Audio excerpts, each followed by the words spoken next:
This is Luke. He's a multifaceted business expert, systems architect, and a recording artist with a vast array of experience in marketing strategy, operations, systems, and financial architecture. He's advised over 100 companies ranging from six-figure solopreneur businesses all the way up to nine-figure giants. Right now, he's the founder of Replaceable Media and has been the visionary and architect behind the company's rapid ascension to a seven-figure business in less than a year.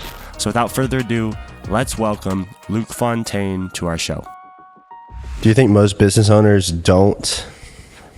Most business owners, because as you said, they're still working in the business. They're a rare breed. They're like unicorns, man. So I'm losing my train of thought here. But so for those people, you know, like I feel like there's an ego attached to it, and I feel like I had an ego attached because I thought I was, I'm the smartest person, you know. I can do everything, you know. I need to be running this or else it won't run without me. But what I realized was that I was not good, and I'm still not good at so many things, and we've just brought on so many people that are better than I am at those things. So I'm curious, like, did you ever deal with ego in that, and, you know, kind of handling that, and then how did you transition out of that? Because I know you're running a beast right now. So. Yeah, man. Well, I'm really clear. I'm really good at a lot of things. And what I want to be clear on is it's the He's word. humble too. No. Okay. The word good. I'm not great. So like, I'm very aware that like when it comes to sales, I'm really good at sales. And it's really just because of almost a decade spent in operating in a lot of different roles. So it's like, I'm good. I'm also very clear that there are so many other more talented people out there than me in those roles. And also how I like to work. I don't like becoming, I don't know. As far as like what I've noticed, I'm really good at a lot of things, and it bores the crap out of me to become an expert in one vertical, because I probably have ADD, who knows, but just with those things, I like doing a lot of different things. And so for me, becoming replaceable is sort of innately in my DNA, because I'm going to do sales. And then once I get that streamlined, figure out how that should operate and how that works, I'm going to go bring in a salesperson that's worked for a competitor into this company, and I'm going to leverage the HR, their training from a multi-billion-dollar company over to my company that's much, much smaller, and that person is going to be a rock star. And I'll be able to give them usually better compensation as well, more autonomy, freedom, those pieces. And so you sort of just go roll to roll to the point where then you get to really, I love like research and development. And so working on new products, culture, team, and just scaling in general. So when do you know your role is ready to be replaceable, as you put it? Like, because I feel like, you know, when I started, our business, I was doing everything, you know, and then we launched a new offer, and then I actually hadn't dialed the sales process, and I tried hiring out salespeople, and that was a disaster. Because I had never proven it from the setting process to the closing process to the onboarding process. So when do you know that, hey, this is ready to be replaced? So this is not healthy. I'll preface with this, but like how I work is I just take on. So like all of a sudden, let me think of an example. Right now we're figuring out like payroll and like transitioning all that. And we do have a great finance lady who helps us out, been with me a long time. And I'll still step in to like figure out the process and take over that role. But I'll get to capacity very quick. And all of a sudden I'll start feeling like, I don't like the word burnt out, but I'm like, these weeks are starting to stack up. It's 7 days a week, and I'm feeling it. And usually I'll meet with like my head of ops, or maybe it's my partner in the business. Go, all right, let's review the RACI chart and what's everything that I'm doing. The RACI chart? What is that? Responsible, accountable, consulted, informed. So it's a way of like categorizing roles and like what people are informed, consulted, accountable, responsible for that activity. And I didn't make that up. That's like a thing that's been around for a long time. The Luke method. But so you start looking at like all the things that you're doing, and you just delegate like what's the bottom 20% that within this week I can process out and make sure it's there and bring in someone. So it's more of like a expanding and collapsing of like my ability to perform in the business. Yeah, that's great. I've been reading this book called The One Thing. I believe it's by Gary Keller.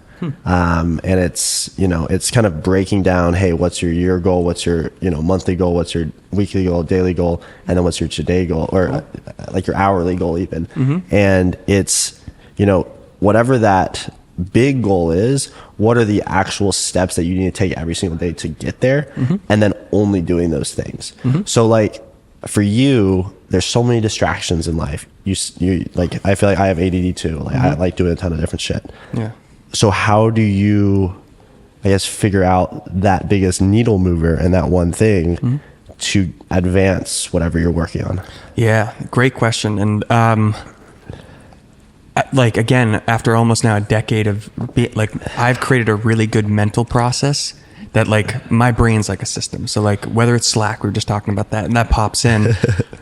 I just know that even the name of the person, the role, the function in that, immediately, before I can even think about it, it's like, don't even look at it, look at it. And so like I'm governing based on like one, communication that's coming in from people and what they need, or the task and function in the business. If this month we're like, hey, we're focused on delivery, anything that pops up in sales, marketing, or just like general operations, like I don't focus on. And I time block my day. Like I'll always have 2 hours, like between like 8 to 10 o'clock at night, where like any of those cascading things, I call it my fun time. I'll go in and play around with some of those things. But like when it's like peak focus throughout the day, it's just whatever the business needs right there and what we're focused on. So I wish I could probably figure out some type of formula of like how I think about it, but it's like whatever the main focus on, if that task is not correlated to that vertical, just not even gonna touch it. That's cool, man. Well, we didn't really do a formal intro, but I wanted to thank you to coming out to Austin. We got a beautiful little Airbnb here, little mid-century modern setup. Little boho vibes. Boho vibes, bohemian, yeah. The lights are pretty cool. But I just want to thank you for coming out. I feel like you've served a very integral role in my life, role model, mentor, and I wanted to thank you. I know we connected back in Austin, back in the freeze, maybe a year, 2 years I called it Snowmageddon. That was bad, man. Yeah. You guys had a good little setup though. Okay, so what happened on that trip? Because you and Rachel and Elise was there, and another guy. Yeah. And like you guys had to move hotels because there was a flood, or what happened? Yeah, we had moved to Austin, so we were here. And it's funny, coming from California, you're like, hey, it's going to be warm. Like, it's Texas. How cold can it really get? And like, it gets colder here than California. Oh, yeah. And maybe that was arrogance or not really like looking into it, but like, it can't be that bad.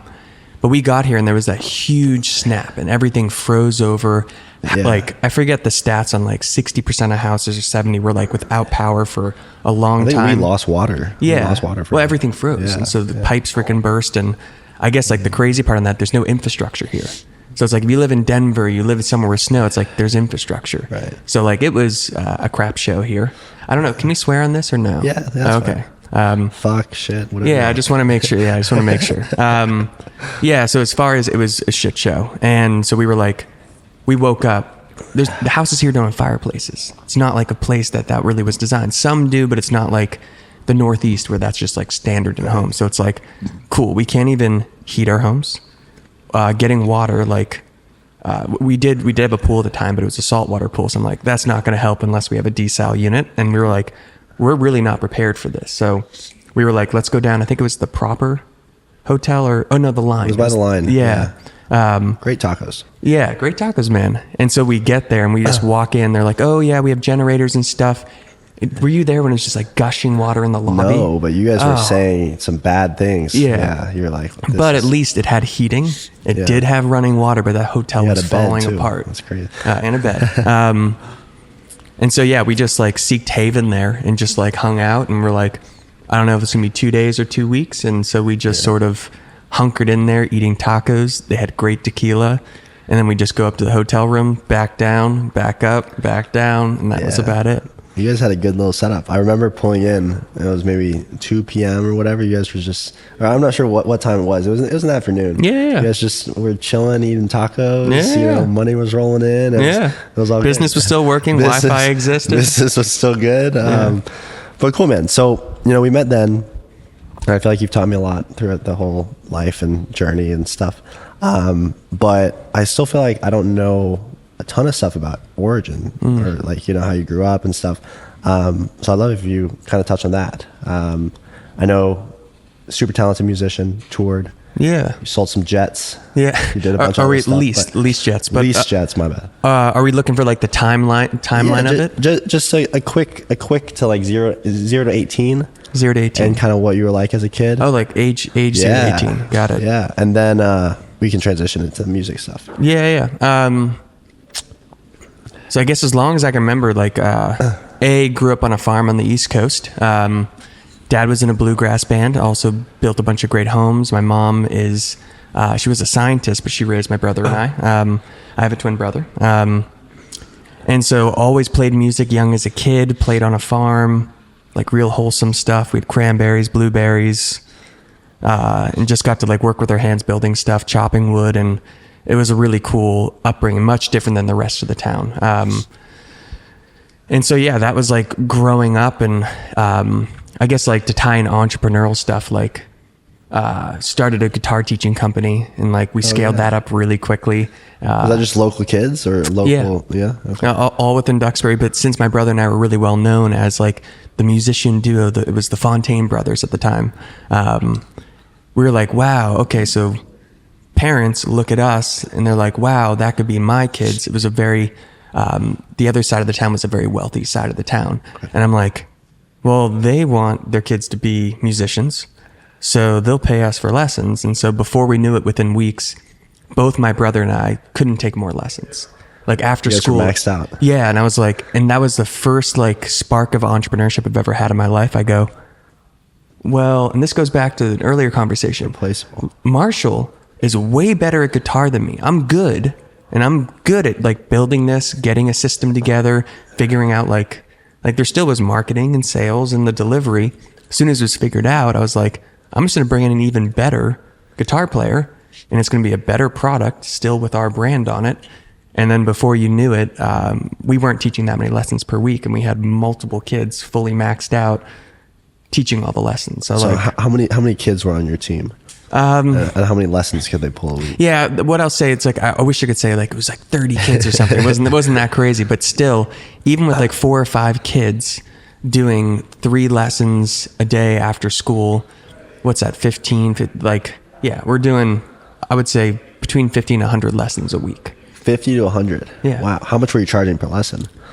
I don't remember. Yeah, I wish I could remember. I would say. I always do this. No less than like 30 and no more than like 100. Wow. So somewhere in that range. That's wild. Yeah. So you guys could have been pulling 3 to 10 grand a day. Well, not a day. Or a week. Yeah, a 3 week. to 10K a week. At what age were you? We were 16. Wow. Yeah. So the cool thing about that was like we had that going, and then my brother and I, we weren't 21 yet because we were in high school. We would still get bar gigs where they would give us food, obviously no alcohol, but they would give us... They gave you alcohol. Yeah.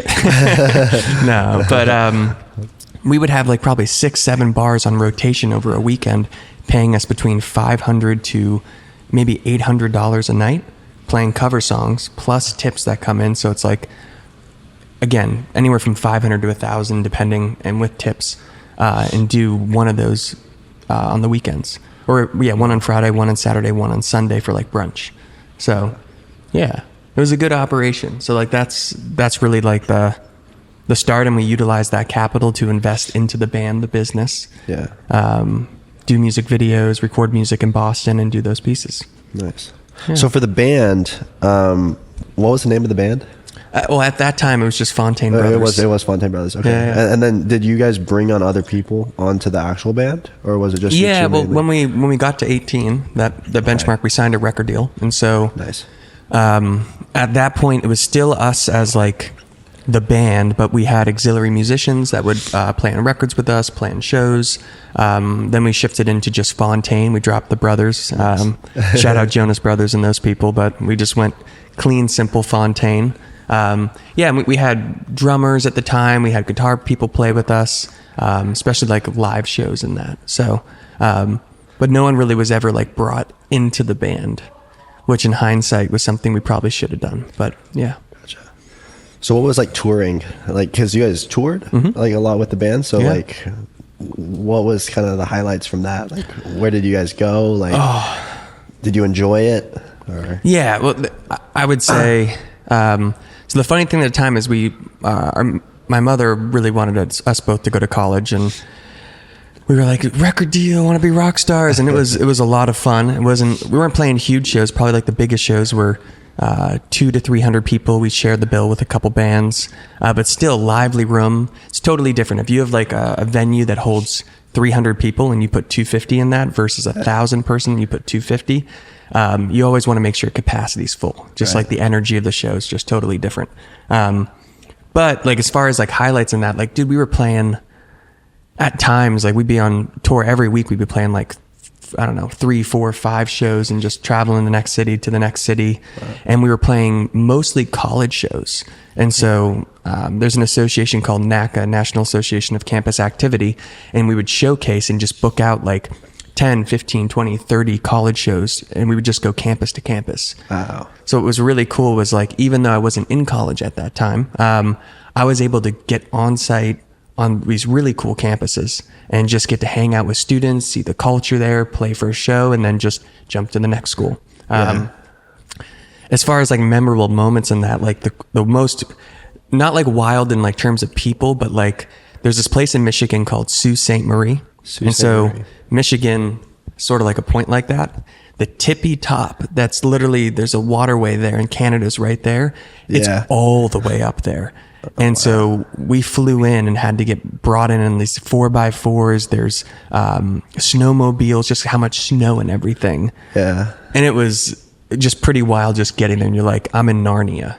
And like looking out over this like Canada border thing. And it was, that was insane. We got to tour with Howie Day and like play some really big shows in the South. So Eddie's Attic, where that wasn't that big of a show. The one in Birmingham was bigger, but that's where like Bieber's played, John Mayer, and it's like a really iconic venue in Decatur. So that was like definitely a milestone and really cool. Then there's like the crazy stuff, but we'll keep that off the podcast. We'll keep that off the podcast. That's cool, man. So I know you crushed it, doing music and everything. But well, funny enough, just to say crush it, like after all those years, like I still had like less than $3,000 in my bank.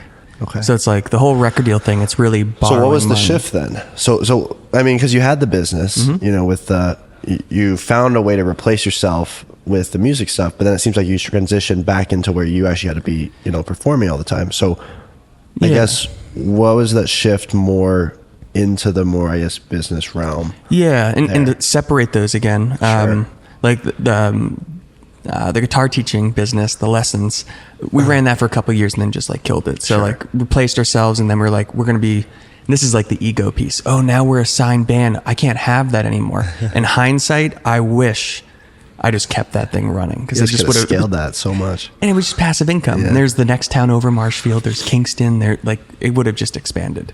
But when we got into the record deal, really we were in Nashville. So we were living in Nashville, and I met this guy through a mutual friend, and first off, I love him. Really cool dude. He's written songs for Elvis, Randy Travis, like some of the biggest like musicians of his time, and like written songs, performed, and that. I'm like, cool. Met him. And when I share this, like I don't hold anything against his reality, but like that's major success as like an artist, like getting to attach yourself to some of those names, like that's like the 1%, and that's what you're shooting for. He was still currently working at a liquor store and cleaning out cars at the airport, and I was like, holy crap. And he has all the plaques, all the things, and he's made a ton of money. And I was just like, okay, so I'm a very risk adverse person. And looking at that reality, being like, there is a good chance that even if I make it, this could be my reality. That was enough to like go, hey, time to pivot. Still keep the love and passion for music and like do that, but like pivot. Yeah. Wow. Yeah, and I mean, it's cool to see that you still do a lot of the music stuff. You know, even when I come over and see you and Elise, it's really cool to see that. So it's awesome that remained at least. But when you say pivot, what was next? Yeah. What was next was a digital agency. And so, digital agency, it was basically, at the time it was like, a friend had started this, and Upwork was booming at the time. And so it was called Less Doing at the time. It moved to Get Leverage like 2 years in, and it was essentially a premier version of Upwork. And so it was an agency, and honestly it was that experience was an MBA of learning all the wrong things to do when it comes to like pricings, the offers, marketing, how to deal with churn, clients, infrastructure, systems. And that was like a 4-year stint of my life of like 100-hour work weeks every single week, nothing off, and just like constantly putting out fires. But what I will say is like that business was like the bedrock of like being able to start and grow businesses successfully. Well, I know you mentioned, you guys were working, maybe 100-hour weeks, putting out a lot of fires in the business. Mm-hmm. So like what sort of fires were that, and why did that? Yeah, we had, explosive growth. And so I don't know the actual number, but it's like we went from no clients to more clients than we ever knew how to actually manage pretty much overnight. And so with that, it's not like you go from like 0 to 10 clients, 10 to 12, like we're talking 100 plus, hundreds of freaking clients coming in through the door. And so it's really everything just breaking. And so one, you have to hire really quickly because you need fulfillment and delivery on the product. So you're cutting corners there, and you're not learning the lessons of like, how to properly hire people, make sure they're right fit, get them trained, onboarded. So when you do that super quickly, there's people that are just confused. And so they're asking questions all the time. They don't know how to use the tech, all those pieces. And so that just sucks down time of just trying to educate and get them up. Same thing with sales and delivery. Like we had no processes for like, if a client didn't use, I think at the time we were on like an hourly method. So like they had set hours per month, say it was like 40 hours. If a client hasn't used 20 hours that month, how do we follow up and get more projects out of them? Because hypothetically, if they don't use their time, it doesn't roll over, they're going to churn. So it's like we have no processes for retention, the churn happening, sales, team, hiring, structure, communication, and you go from 0 to 100 real quick. Yeah. There's a lot of problems. So I guess that's like the easiest way to explain like what was going on, but it was just like solving problems every day. It's like top client who's spending serious cash with us wants to quit. Well, why? I had no visibility on to understanding what had happened, why they wanted to. We just got the charge back, and now I need to talk to, there was like 13 people working on his projects. And it's like, was it this person, that person? And so it's just like a time suck, really. Yeah. What was the most essential hire that you made that you feel like really streamlined your growth? Ever? Yeah, just ever. Or I mean, for any business, like what was that role and why did you feel like it got you either back so much peace or? Yeah, so I wouldn't say it's a hire I could go into hire, but there's like partners, and then you have hires, which are like whether it's employees, contractors, or that side. So does partners count? Sure. Yeah, because I definitely feel finding a partner.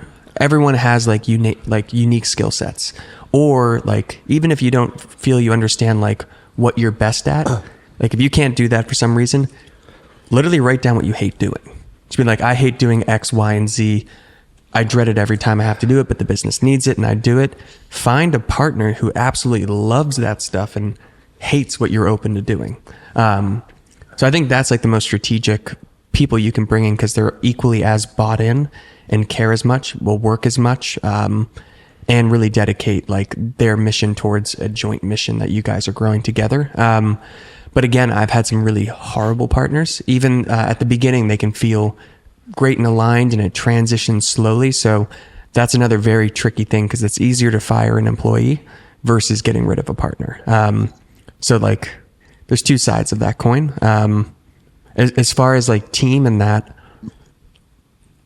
it's a good question. I would say, I won't say her name, but this woman helps me out with finances. Like that's probably, I don't love looking at numbers all the time, but I know what I need to look at. And so the years we've spent together, she's been crucial for me having like 8 hours of sleep at night. Yeah. That's great. So when you first, I guess, started bringing on people, did you find it was hard to trust people?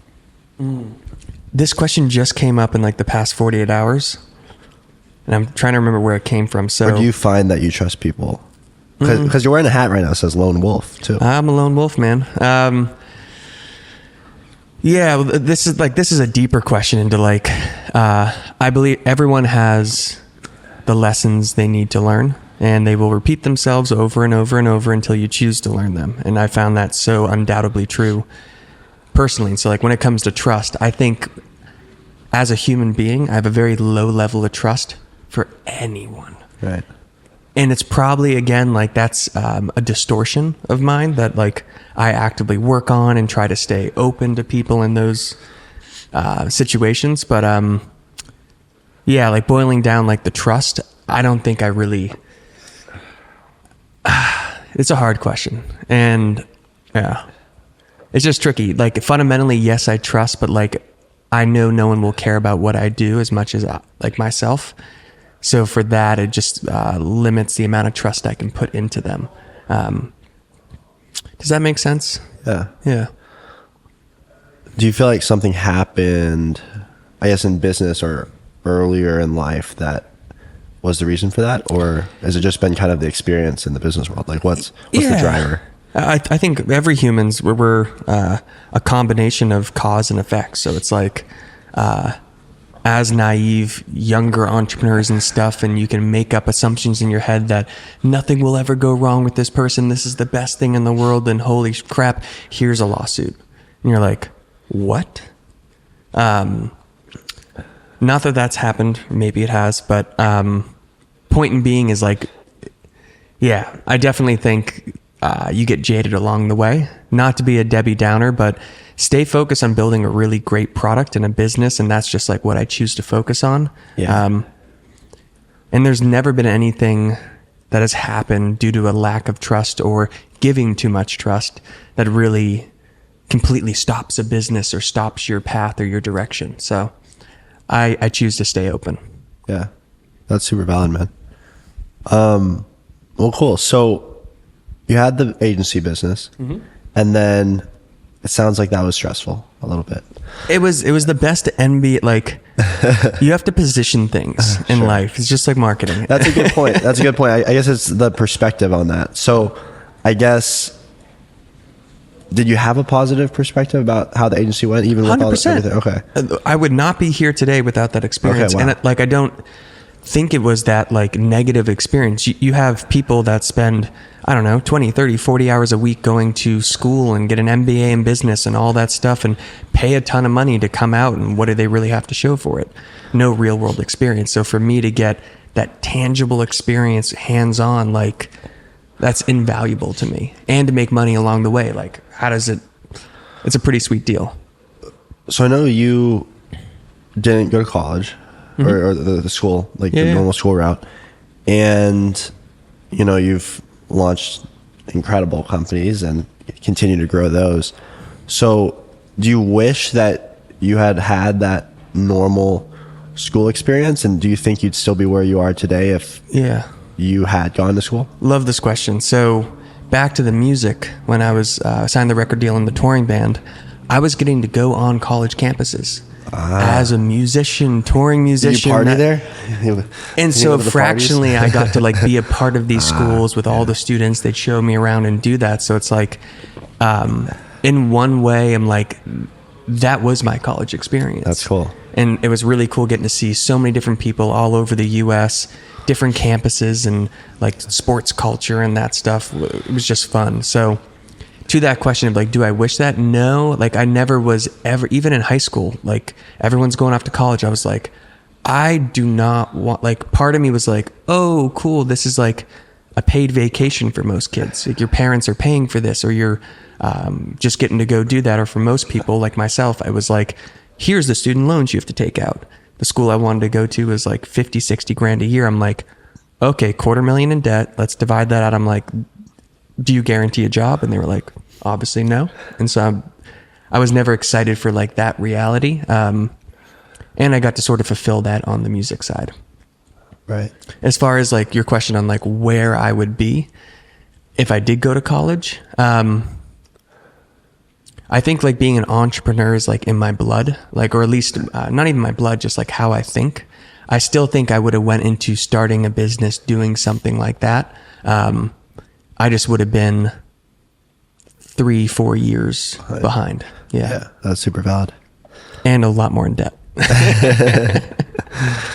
Yeah, that's the craziest thing, because student debt is the only debt that's not, like, even if you bankrupt, you can't bankrupt out of it, right? Really? That's what I've heard. I've heard crazy stories of like people being able to buy the debt back after it's like defaulting. Like I could buy someone else's debt? Yeah, for like pennies on the dollar. And don't quote me on this, but I've heard crazy scenarios where it's like people have this debt, it's defaulting, so that company will actually sell it to a collector to try to collect on it. And if you can create a company in there, you can then buy the debt back at pennies on the dollar and just pay it off. Wow. But I do agree that I don't think it just goes away. I think it stays with you for sure. Yeah, that's interesting. I haven't heard of that. I don't know if I'd ethically feel inclined to get into the debt collecting game, but yeah, I think there's other fun businesses to do. I don't really want. You can make some good money from that, I guess. But yeah, I don't want to do those phone calls like, "Hey, you owe us this money. You have to start paying, or we're going to ruin your credit." Sweet, man. So you had the agency, and then what was next? Yeah. So, after that transition, one of our top clients, and he was a close friend of mine, Carrie, owned an airline leasing company, and so. Essentially, a lot of the airlines out there don't own all their planes. Some airlines don't own any of their planes. And so he was in the business of finding airplanes, 777 Boeing airplanes, $100 to $160 million planes in that range, and finding them as they were coming off a lease. Because Boeing only produces so many of those a year. They go, like, they're already taken. But the ones that come off lease, he'd be able to find and bid on them and basically get that airplane. So you have a used plane. Yeah, so I guess like what I did was he came to me with the opportunity. It's like, hey, you're really good at sales. You travel all around. It's like, I knew how his business model worked because we had worked together. And he's like, do you want to try out a couple deals with me? And so, yeah, jumped into commercial airline leasing, which essentially was coming up with like the $20 or $30 million with family offices as like an alternative investment. And then getting bank-backed loans to be able to buy the $100 to $160 million plane. It really wasn't 160. That'd be like a new one, but in the 100 range. And then and you have a short window. You have like 30 to 60 days to like lock down money, get it, and then lease it back to another airline. So it was like super compressed, super high stress. And I'm smiling as I said this because it's like, it was a lot of fun and just like wild, and hugely commission driven. That's how money was made. But yeah, so we'd turn it around and get all those loans and we'd lease it back to Emirates. And they would have the plane for 30 years. They'd be paying a lease for it. That would go back to the investors and to Paraloon, the company as well. Really? So does Emirates own any of their planes? Yeah. So from what you know? Yeah, from what I know, I don't know if they own 100% of their planes. I know they're one of the top companies that leases a lot of their planes. So, and I think Carrie at the time has a really good relationship with them. Because again, you can't just call up Delta and be like, hey, can I sell you a 777 Boeing airplane? Yeah. It's really a relationship driven game. And so are you guys buying the planes and then you lease them to there? Correct. But you get the loans from the family offices to buy the planes in the first place. Yeah, not loans from the family offices. So essentially we'd go to them as like an alternative investment and being like, hey, historically planes, like what happens with planes? Everyone uses, like, it's a very safe industry. And so we have a bead, we can get one of these planes. That's what we do. Yeah. And we need $20 or $30 million to go to Bank of America, Chase, whatever it is, to go, hey, we'll give you 20, you come up with 80. And that was like the term of it. Similar to like home loans in a way where you need that upfront. And so we would just leverage those family offices as an investment and we'd write out a return for them, which was a really great return. Right. And then the banks would just get paid off like sort of like a home loan. Wow. Gotcha. So how did you how did you even get connected with that person? Because this was an old friend. This is a friend. No, yes. That brought you into this, or he was a client of my agency. Client of the agency. Yeah. Okay, gotcha. So like for new people, because I feel like when you're talking about $100 million, $160 million jets, like all this stuff, like I feel like that amount of money is really hard for a lot of people to comprehend. It was hard for me at the time to even think that was possible. But at some point, it's just kind of numbers, right? And everything's relative. But like, how can, like, do you have a piece of advice for, someone that's looking to, maybe get into the online space or become more entrepreneurial or, go into sales or do any of these things? Like, do you have a piece of advice to get around the right sorts of people so that they can start, I guess, thinking bigger and seeing, I guess, bigger numbers like that and dealing with bigger deals? Yeah. The first thing to realize in Bankbacked, it's not about the numbers. It's about, in the absence of value, price always matters. If we took that plane to Emirates and said, give us $1 billion on they would laugh at us. So the point was, it's always a value exchange. Sure.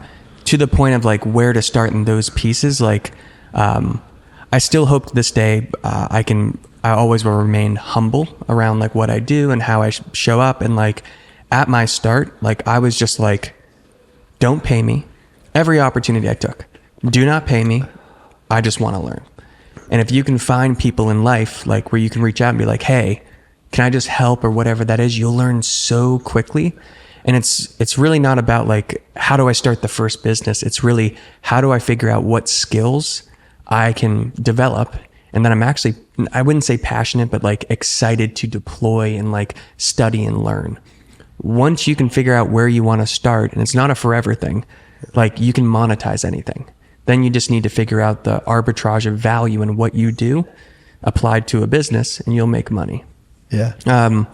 So as far as breaking that down even more, it's like, just figure out something that you think you'd be excited about and just try it and see if it sticks. I've gone through 10 different versions of that to finally get to the place I'm at today. Yeah. And I feel like with that, it comes a lot of, thinking more for the long term, right? And not, making the quick buck now.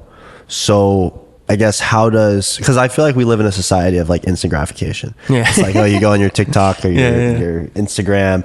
I deleted TikTok. Are you on TikTok these days at all? I defer the question. You defer the question? No, you are. I need to get off of TikTok. They've done a really good job at It's addicting, right? Yeah. Dude, every time I download that app, I'm on it for like an hour and a half, 2 hours. Yeah.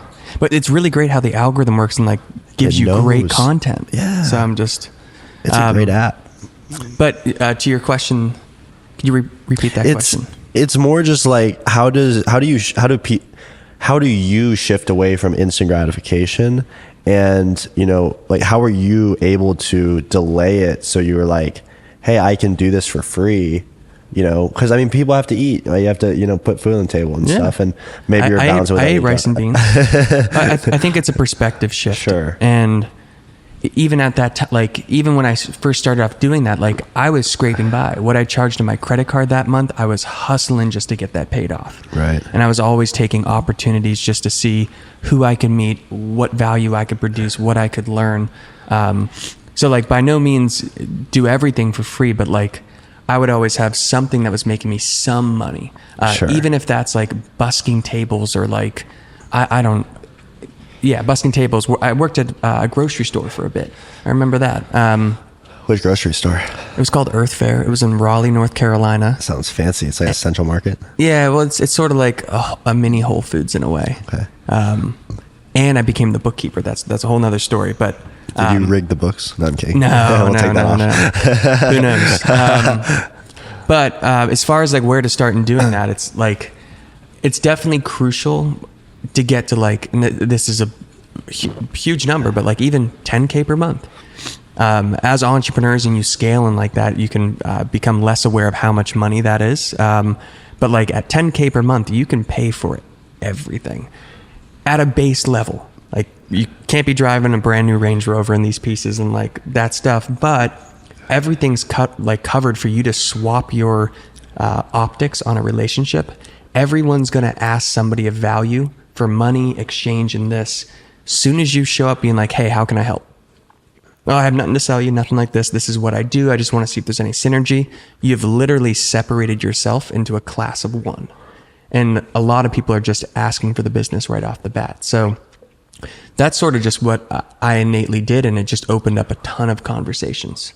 So I think like that's sort of the best path, is like figure out how to get to the 10K just so you are covered and you got food to eat, you're putting a little money aside. And then from there, start exploring like the net neutral. I don't want anything. You don't want anything. Let's see if we can make something work here. Yeah, that's definitely a great, mindset to have about like relationships. And, I think that was one of the biggest learning experiences I've had from you, and a few other people, but I think it was you especially, just always, leading with, hey, like seeming genuinely interested in like so many different people and understanding what they do. And then the biggest thing is, hey, based on what they say, find some sort of, thing that you believe you can provide value to them on. And then maybe 2 weeks later, if you see a connection there, you'd hit them up and show how there can be value there. Yeah. Right. And I think that's a big thing I've taken away, where it's like, okay, hey, what would be most beneficial to you, Mr. Thomas. Business owner, Thomas, whatever. And then 2 weeks later, for whatever reason, I find that this person that I met at another event could do business with this person, and making that connection. You build so much rapport with both of those people, and then that's how you get in the door. Yeah. So I think that's just been, a big thing I've learned from you, and just, being in this space longer. You have some years on me, but but I feel like it's just been a huge perspective shift over even the past 3 years. It's a great lesson to learn, and like really what that boils back to, again, and I've said this multiple times, in the absence of value, price always matters. And I've had the most craziest scenarios where I've just like, if I had asked anybody else, they've been like, you're giving them what? You're spending how many hours on this and helping and doing this? And I'm like, that's turned into millions of dollars. Just because it gets to a point where they're just like, how do I pay you? Like, what do we do? Like, how do we figure this out? Because the value is out of proportion to what they're paying, because it's zero, and you're always able to figure something out. And so it's great to hear that you're just approaching life like that. And it's the rule of reciprocity, where everything just comes back. And so the more you give, the more you get back. Are you into manifestation? So I have a funny story on manifestation. The answer is yes, but not to the level of like I manifest every day or like have practices in place. But I do believe that my thoughts transmute into my reality. And the earliest example of that was when I was like 14, 15, 16. This is going to sound so cheesy, but I would listen to Howie Day's record. I was on a CD in my little CD player on my bunk bed every single night before going to bed. And I would always think how cool it would be to go on tour with this guy. It's all I could think about. I'm just like, I loved his music. He was a great acoustic singer-songwriter. How cool would it be? He wrote Collide. And little do you know, when I turned 19, tour manager reached out. Hey, do you guys want to do a tour with Howie Day? Like, out of all musicians, out of all, like, I'm just like, you can't not correlate something to that. So that's like sort of my answer is like, yes, it's real. Do I understand how it works? God, no. Do you feel like it's like because subconsciously all your actions that you do, if you think about, or if you're listening to the CDs every day, like you hear that all the time. So your brain's always, subconsciously processing that. So do you feel like that leads you to taking the actions that gets you to that place? Yeah. Or is it something else? Yeah, I think it's a mix. Well, I don't know. It's hard to go like polarized. Is it the left or is it the right? Versus like, I know it's either a mix of all or something, but like everything in this room, everything is energy. It is just little teeny atoms that are all connected that somehow can communicate together. It may seem very odd going that you can communicate with the stool in front of us. I'm not saying that's the way that works, but everything is the same atom. So at some level, it is connected. The second side of it is like being aligned with your actions. I totally agree with that because like when I was out with friends or something in that time, and we were talking, hey, what are you excited about? Dude, I would love to go on tour with Howie Day. And I'd be sharing that with people. I would be thinking about it. I'd be looking up tour management companies, and maybe I saw Howie Day on their record and I sent Sean Radley an email. I don't really remember, but if it's constantly top of mind, you will achieve that outcome. So I think it's a mix of both. Yeah. Yeah. Yeah, I feel like manifestation. So I'm not really religious. Yeah. I believe there's something out there, but it's not like a specific God or anything. But I believe there's got to be something, because I feel like every time I've put my mind to something, it happens. And I don't know what it is. And sometimes the timeline is longer. It's always longer. It's never shorter. But you know, like, it was crazy because, and you met Maria, but Yeah. I wrote down, so, you know, I was going on a bender like before in college, and, you know, you hook up with all the people, and it was that whole thing. Right. But then coming out of that, I felt like I was a version of myself that I didn't really like that much. So I shifted it. And I think a lot of that had to do with, like, you know, the way I interacted with women and, you know, dating and all that. And I just didn't really care for that version of me, because I felt like it was distracting. You know, it was like business. It was a game. It was like numbers. It was like, so at that point, I think there was a shift, and I actually wrote down what I was looking for in a woman or a partner. And like, because I'd never done that before, and it wasn't a specific tangible thing that I knew. And it was like 3 weeks later, and I met her, and sure enough, everything. Yeah. And I pulled up the book to show her, and it was like everything was there. And I think it's the same thing with business. Like, it's been scaled to X amount, bring on this many students, have this many results, you know, et cetera. And for business, it's always taken a lot longer than the timelines I set. But it's always happened. So it is wild. Like, it's crazy. And dude, that's epic to hear. And like, my girlfriend as well is very big into manifestation, and like, she can pull out journal excerpts of like launch values. This is happening here. This, like, to a T. And I'm just like, it gives me goosebumps. And I'm just like, oh, that's crazy. And yeah. And same thing with goal setting. Like, as soon as I do that, the stuff does happen, but it's just like breaking it down and focusing on it. And who knows really what it's correlated to, but there's something there. For sure. I just don't know what it is. Yeah. Yeah, it's crazy, man. Well, cool. So, and then, you know, transitioning back to kind of your life too, like, so you had the jet thing. That was really cool. Crazy. What was like so do you ever get to like fly on the jets? Like, do you get to go anywhere? So they weren't jets. I have another friend that has a jet company. Jets sound cool though. Yeah, well, they're Boeing 777 Airbuses. That's a jet. Yeah, it's what we fly on domestically. Okay. Because Emirates is going to buy it, like Delta, like those companies. Versus, I have been on some jets though. And they're definitely cool, but like, dude, first class and commercial jets still. Would you buy a private jet? Like, do you have a desire for that? I was just talking about this with a friend. I'm not at the place of like the G series jets. Like, I'm not. How much are those? It depends on the year and everything. You'll be paying anywhere from 40 million to there's custom ones that are hundreds of millions of dollars. Yeah. But still, even with that, what I would want to get into, there's a small airport near where I live, getting like a Cessna plane, like a little 6-seater. Okay. And just getting my license to fly. That'd I think be cool. that would be cool. And like, also, yeah, I just like, at the end of the day, like, do I really want to be flying a plane to where I need to go? Like, don't know about that. And the operating cost of like a big jet is a lot of money. Yeah. I have a friend of mine who's an investor who's like in the position where he can just buy a jet, and he still's like, Delta first class, like, I have no issues with it.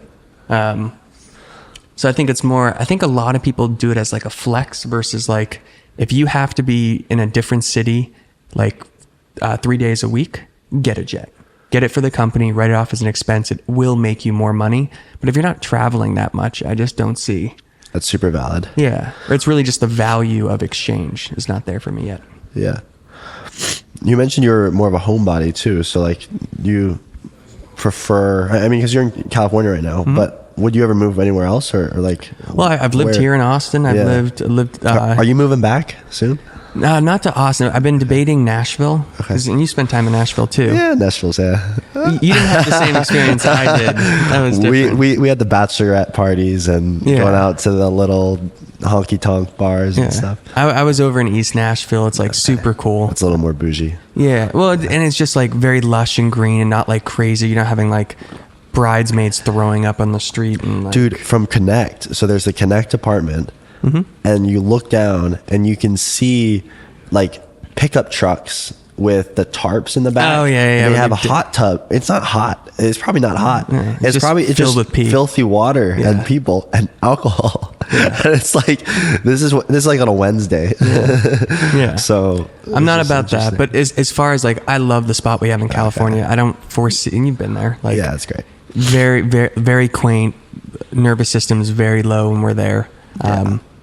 But as far as moving, no, I don't think so. Do you have like a city that's like you're like, this is my like home? Yeah, would you call San Diego home, or no? Where do you feel most at home? Yeah, well, I've always thought about this question because I think I've lived in maybe 8 or 9 different cities at this point. And I think it's really more time and association. So like, for example, you grew up here in Austin, right? Yeah. So when you jump in your car to drive to downtown, do you need a GPS? I'm directionally challenged, so yes, I do. I'm a little older, but like, so like where I grew up, I spent 18 years there in my life, and time every year coming back. It's like, it feels so comforting just like knowing how to get around everywhere, everything about the town, all the restaurants, all those pieces. So like, to me, that just still feels like home because I don't have that same level of comfort. Right. Or really time is what it is in any other place. I will say like where I live in San Diego, starting to feel like a home. But it's just very compact, a lot of people. Yeah. Are people leaving San Diego right now, or is it, because I know there's a big migration from California to Austin, but yeah, that's been happening over the past couple of years. I think that's like mainly tax driven and just like resources in California. Like out of my friend group 2 years ago, a lot of people were moving. It's definitely like tapered off. We're like, like it was at a point where like every week a friend was moving to Texas. Yeah. And I was one of them. I was like, all right. You came. Yeah. Then we moved back. That's cool, man. So what was after the Jets? Because I know you ran a few other businesses. You partnered with some great people. Yeah. Yes. So always had Black Box, and that's like my go-to agency. Yeah. And your nickname on Instagram is The Alchemist too. So what's the background there? Dude, I'm just I'm not a scientist legally or whatever by schooling definitions, but dude, I love just breaking shit. I love like figuring out like weird ways to achieve outcomes that the cost is like 10 times lower than the traditional way, or figuring out how to automate things to like complete a whole process. So that's really where like alchemy comes in. It's just like, yeah, it's like my sandbox of building. And so Black Box, it's not really a public company. I think we still have the website up, but we have the same clients we've had for like 5 to 7 years. Wow. That are all on retainers. The team there are people that out of all the hires of all the companies, people I've met, I've brought internal so I can leverage them on projects. And they're really like I wouldn't say SWAT team, but it's like my tool belt for when I build a business. I can always leverage my team there to like build really cool stuff for a new company. So I built Black Box, that still runs. I don't really operate in that business too much. And then got into the coaching space with a great partner, Rachel Bell, and we scaled that coaching business up really quickly within a year, which was exciting. And then that led me to Replaceable Media, which is my current company. Yeah. So when you came into that business with Rachel, because I know a little bit of the story, but they were doing pretty well already, and then you kind of came in and, you guys had the huge spike. So I guess what do you feel like was added or what what about that partnership with Rachel made everything so much more effective? Yeah, dude, definitely. It was a really special. So we met at Burning Man. So like, long story short, connecting the companies. When we would lease out a commercial airplane, the 777 Boeing airplanes, we would take a small percentage of the deal and throw like a crazy party. So Burning Man was happening. We took like, I think it was like 8 of the investors in the deal, Carrie, myself, and then also I had friends that was just like, I wanted to take with me. And then those friends had some friends that they wanted to bring along. And so she was one of those people in that group. And so we had met there, and long story short, the problems she was having in the business were just like problems I'm built to solve, and just like what I'm innately good at, which is like hiring, systems, processes, scaling, finance, the whole really back end. And so after Burning Man, we had connected, and then I flew back to Nantucket. And then she was just like, let's build this. And so jumped on a plane like pretty much the next day and just flew out there. But literally, I didn't ask for money, didn't ask for anything. It was just like, hey, let's see if we can like build this together. And so that's essentially what we did. We, I think in year 1, we 10.6x'd revenue within 1 year. Man, that's awesome. Just 10xing and, really growing the company. What do you feel like drove that growth though? I know you've mentioned to me before, you guys onboarded a lot of people, but was it just having more people on board, or was it looking for specific things? Like, how did you streamline that growth? Yeah, well, I think again, the coaching business was running at the time, and there was just a lot of opportunity. A lot of people actually, I won't say a lot of people, but the top % of people can build a really great business and getting it to a certain level. And then there's just a lot of operational opportunity to scale out of control. And so like, that's tracking, prospects, the sales process, all those things being like refined and systematized is what allows it to grow. So like, when we got together, the first thing we did was like start digging through everything. It's like, hey, what were the emails in the launch sequence that got the most click-throughs to an application to get on calls? Cool, let's analyze this, and now let's change up the sequence. So really analyzing what was being done and how we could make it better. That allowed us, like, even within the first launch, to add 20 to 30% to the outcome of that launch. And then as far as like team and those pieces, that's just like a capacity thing. As soon as you need more people, you need more reps, or you need more internal, you just hire for that specifically as the company grows.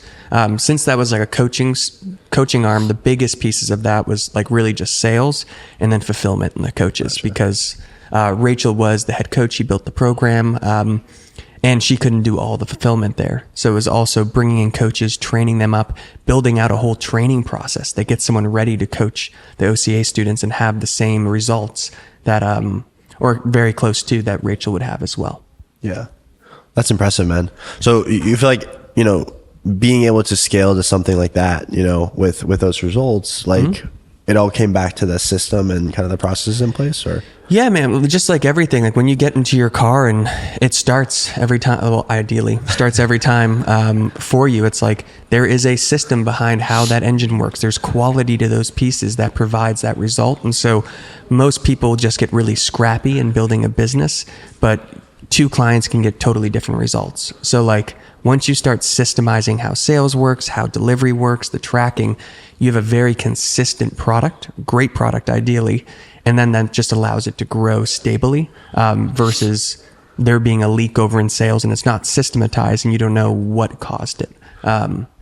So yeah, that was like really our first attempt really at like putting that together. And then it's just a constant game of just refining, being more efficient, finding better ways to drive in leads at a cheaper ROI.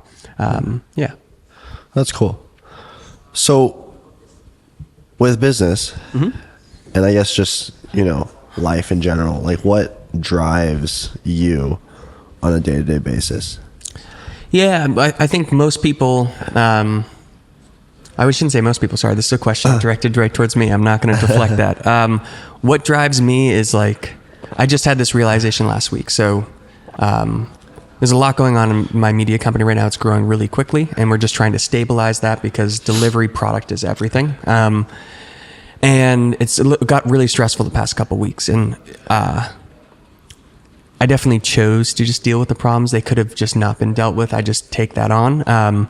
But we have an all hands call at the beginning of each week, and just getting to see like the whole team, the expertise people have had in other industries. And I'm like, look at this fucking team. Holy shit. And I sent a message to my partner at the time, and I was just like, this makes it all worth it. Yeah. And like really getting to bring together a collective of people and geniuses and personalities to be able, like, it's literally like a child in a way.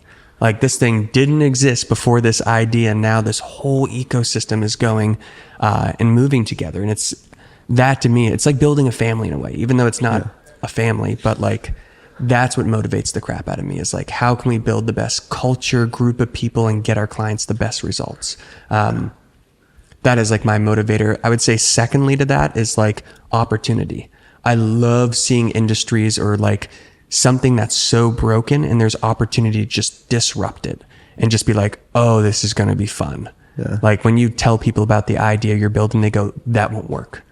No, that's not possible. And you're like, oh, this is going to be so much fun. Yeah. Yeah. That's awesome, man.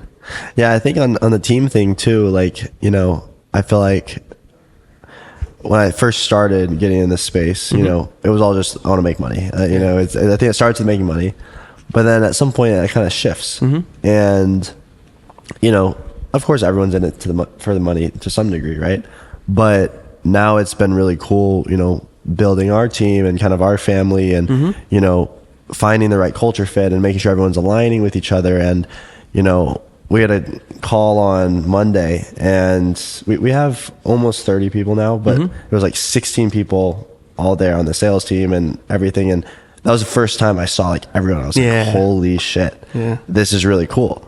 And, you know, I was scared of public speaking for like the longest time. And like, sometimes I still like, this is terrifying. But I think it's been such a great learning experience just building this thing over the past, you know, however long. And I just really resonate with that. That's really cool. It makes it all worth it, man. And it's just fun. Because you're doing it for other people at that point, you know?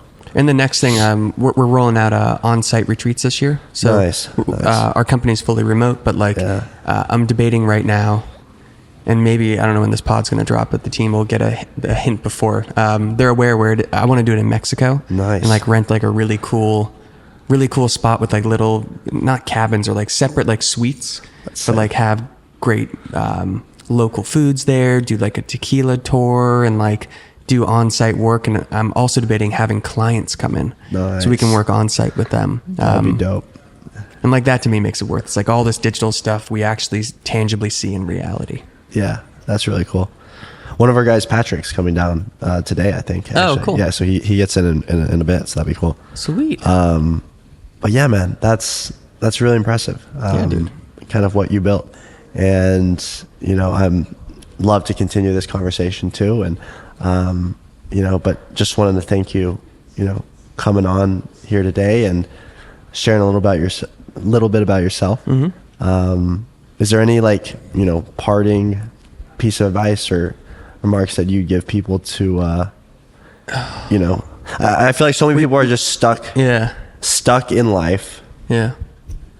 In either a job they hate or a relationship they hate, or, you know, maybe their family has limiting beliefs that are put over them. And it's really hard to get out. And so what I will share is like super triggering, and there'll be people that just don't fucking like it. But it's like, you are the shepherd of your reality. Like, you are. And it's like, I have friends that still call me that are like stuck at like $1,500, $2,000 per month working a job they absolutely hate. They see no path out of this. And like, you have Google. Do you know what Google is? And like, it seems really, really harsh to say it, but it's like, we have access to more information than we've ever had. I was never taught what I was taught. I learned it all from YouTube and Google and reading forums and doing this. So it's like, really just comes down to like, if you really want this, you can have this. And if you're going to choose not to, then just shut up and just accept what that is. And that can be really hard to hear for a lot of people, but like sometimes you need the wake up call. I honestly believe people innately have different skill sets. and gifts, but it's like no one's more intelligent or smarter than someone else based on like factors of life that they have to be forced with. If you can read and you have Google and you can ask questions, like what's stopping you from DMing Kekoa right now and being like, hey, what do I do? Not yourself. That's all that's stopping someone in doing that. So this may come off pretty harsh, but like you just need a wake up call. If someone were to DM you today, Luke, I would on your Instagram, and I see some people DM you, yeah, and they were looking to, you know, work for you, work with you, you know, collaborate. What would catch your eye? Like, so I've done this to a crazy extent, and so not a crazy extent. This is honestly how I showed up. Kid reached out to me. I think he was in 2 years left of school in Ohio. Didn't know anything about entrepreneur, like nothing. It was just like, I want to be you. And I'm like, flattering, thank you. And how can I help? Went back and forth in voice notes. I jumped on an hour-long call with him. Started sending him screen recordings. And like, I probably invested 5 hours a week of my time into this kid because he was just curious, wanted to help, didn't have the skills, so I couldn't really put him into a role or something. And so I helped him learn the skill sets. He worked for me for about a year, and then I helped him scale his own business up to multiple 6 figures a month. Wow. And the kid's like 6 figures a month. Yeah, I don't know if it's still maintained at Sure. that. I don't talk to him too much right now, but I need to follow up. But point being is like, that was all on him. He decided to reach out. I hope I was helpful in like shepherding and doing those pieces and giving him information, the business model, the idea, and then he just took hardcore action. I think that's the other part of this is like, everyone has good ideas. Most very people few don't take implement. action. Yeah. Yeah. So Now there is something that I want to talk about more. Yeah. We're trying to wrap because we got our roundtable. But yeah. so one thing that you told me probably maybe a year and a half ago, but it was the penthouse in Miami. Mm-hmm. You rented a penthouse for, I don't know, 20 racks a month. The number doesn't really matter, but let's say it's a penthouse in Miami. Yeah. And we've also rented houses for similar. I know. Yeah. But you know, what drove you to do that? And you know, how did you feel like that got you access to the people that you wanted to? Like, because I'm not saying it's just the house, but it's like the welcomeness or like, explain a little bit on that. So I may have a really weird, not weird, but just, I'm probably going to go a direction you didn't think I was going to go. I did all those things out of ego and vanity and being like, this is what you do when you get there. Holy crap. I currently live in a house that costs a fraction of that, right on the beach. Very cute and quaint. I've never been happier in my life. And so as far as like access to that, when I look at like I really don't, I think if you're doing a lot of marketing and it's in your videos and stuff, like that's not me. I hide behind a laptop. I build businesses. It's definitely important. But as far as like access to that, yeah, sure. I forget the rapper's name, but like I'd be in the elevator with him. Like most people are pretty closed off. So I really don't fundamentally believe that like that got me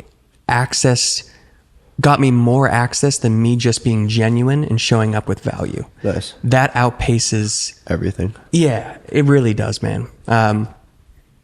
Yeah, that's sort of my expectation on that. But if that penthouse or that expensive house adds so much value to your life on a day-to-day basis, I tell everyone, get it, do it. I thought it was for me, and then it just wasn't. Yeah. Yeah.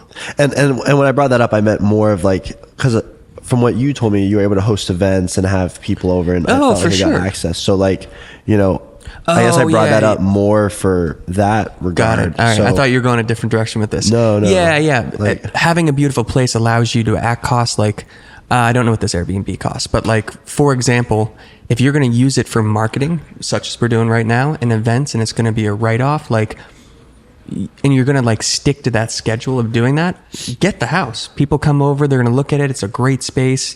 You can throw really cool events there. That's how I used my spaces as well for a bit. But I will be honest, like there was a part of it that was ego driven of like, oh, I just want people to think Luke Fontaine thinks this. And yeah, my perspective just changed. But definitely for marketing and that type of stuff, it's a great idea. That's cool. Yeah. Sweet, man. Well, is there anything else that you want to touch on or add here? No, dude, I appreciate the pod, and I know there's a lot going on with these schedules, and we're just making... It's been packed. Packed a couple of days. I got the nasal, I don't even know, it's like a nasal drip right now. It's like nasty. It's not contagious. Got it. But there's a whole like sinus. I'm glad I brought my own microphone. Yeah. Sinus infections and everything, and then Woody, huge shout out to him. He's ended up getting sinus infection too, but I have one more. One more piece of advice. Like I look around, there's a lot of dope people in this room, and everyone is so freaking down to earth, humble, and like. I thought about this morning. I'm like, 5 years ago, I'm like, I would be, and I travel and just like traveling, doing podcasts, doing this stuff. I'm like, this is just part of your reality. It's like if you want to put the work in, you want to take action. Like this just becomes your network. So don't be like fearful around that or like think it's unattainable. It just happens naturally. Yeah. If you're going to focus on yourself and taking action. Yeah. And I think it only takes 12 to, it could take 4 months. It could take 6 months. 100%. I think that's the craziest thing. Yeah. Because I think people wait for 20 years to realize that they just never took the first step. Yeah. Well, and people love helping. It's like, you bump into Todd, and Todd's really well known in the circle. He's going to take you around, introduce you, invite you to a few dinners. Your circle will grow overnight. Yeah. So, yeah. Well, sweet, man. Appreciate you hopping on. Dude, of course. Thank you. Yeah. And time to do a round table. Luke, do you want to share where people can find you?